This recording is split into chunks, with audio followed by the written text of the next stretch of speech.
Hello everybody and welcome to the tutorial that I've been telling everyone I was going to do regarding the Jinhao 10 and using silicone grease to prevent any type of nib dry out, and that is to prevent, of course, hard starts, because we all hate hard starts, right? So as you can see, I've got 4 beautiful Jinhao 10 pens here on my desk, and I'm going to scoop these back, and these are the materials we're going to use to line that trap door in order to prevent that dry out. So the first thing I'm going to show you is silicone grease. So I have this silicone grease from, it's a pen maker that no longer makes pens, Woodshed Pen Company, RIP my friend. So we got 100% pure silicone grease, and this one is more of a solid grease. So, and I've used this one a lot to line threads, especially if I'm eyedroppering a pen.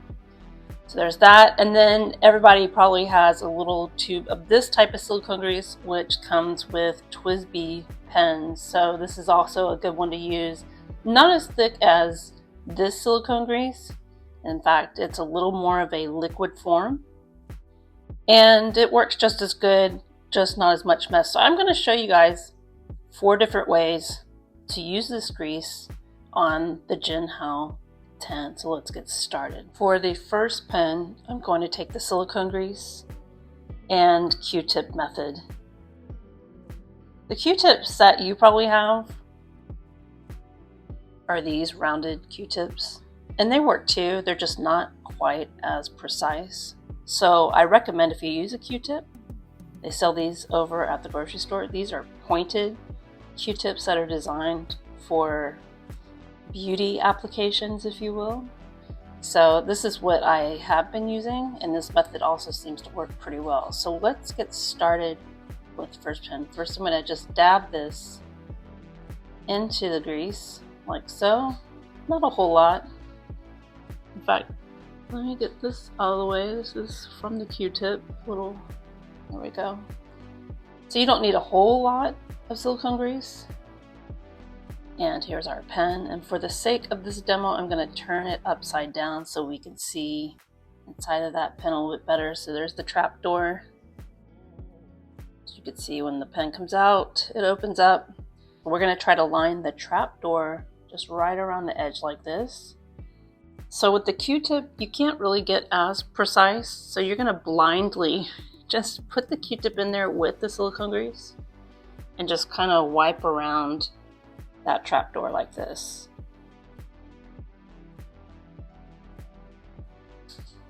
And then of course take off some of the excess with the other part of the Q-tip. So this so far has been working for me, and I haven't had any dry outs. It's prevented a lot of dry outs. The second method is also using this thicker silicone grease, but this time I'm going to use a paintbrush. So if you have a paintbrush that is nice and slim like this is like a number 0, I guess, because that's what it says on my paintbrush. These are really cheap on Amazon. You could probably use any type of cheap paintbrush like this that you can find at some sort of discount store like Walmart. And I'm going to do the same thing I did with the Q-tip. I'm just going to get a very light, just a very small amount of silicone grease onto the paintbrush. So as you can see, there's not a whole lot on there. And I'm going to take another pen, and we're going to go in there, and I can see the trapdoor better this way using the paintbrush.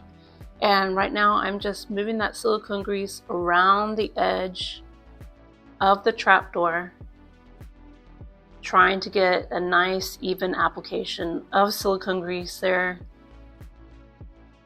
And so far, I like this method better than using a Q-tip, because a Q-tip, it's like you just kind of go in there and just throw it around and hope for the best. And this one I can actually see exactly what I'm doing. Oops, getting it off camera there, but you get the idea of what I'm doing here. So there's that method. Of course, you could just wipe off the excess, and voila. Now, using this lighter form of silicone grease, I'm going to do the same thing with the paintbrush just to get a precise application. What I like about this silicone grease, it's not as goopy as the thicker silicone grease. The only thing is that these little bottles, it's damn near impossible to get it out because you have to squeeze, but it gets on there eventually, but you have to squeeze really hard. There we go, just to get any of this out. So as you can see, there's a very, very tiny amount, and I'm going to take another pen and do this. So you can see the trap door in there. So here I go, right around the edge of that door, putting this very light amount of silicone grease around there with the paintbrush. And again, it's not as goopy. This is probably a really good method to use instead of the other grease because it's a lot cleaner. There you go. Finally, the last method I'm going to use is using a toothpick and silicone grease. This can be done with the thicker grease and also with the thinner grease, but I'm going to use the thicker grease because I can move this around a lot easier with the toothpick. So here I go. I'm going to get just a little bit, small amount of it. Take my pen. If I can get a hold of it, there we go. And I'm going to take the toothpick, kind of like how I use the paintbrush. I'm just going to dab it in here around the trapdoor and move it around the edge of it. And that will deposit a pretty decent amount around the trapdoor. There we go. And just clean it up with the other end of the toothpick here like this. Just kind of scrape it out. So there's that. Now sometimes when you have this grease in here and you click the nib out, you might end up with a little bit of grease on the nib. From what I have seen, it always ends up kind of more on the feed and not on the nib itself. But if you do find it on the nib, just take a paper towel or a soft cloth and wipe it off, or you could even use the end of a Q-tip to wipe that off, you know, to be a little more precise about it. And that way you don't smear the grease all over your nib. I hope you found this video to be useful. Hopefully it'll help any of you guys having any dry out problems with the Jinhao 10 to help your nibs not dry up while you're about to use it.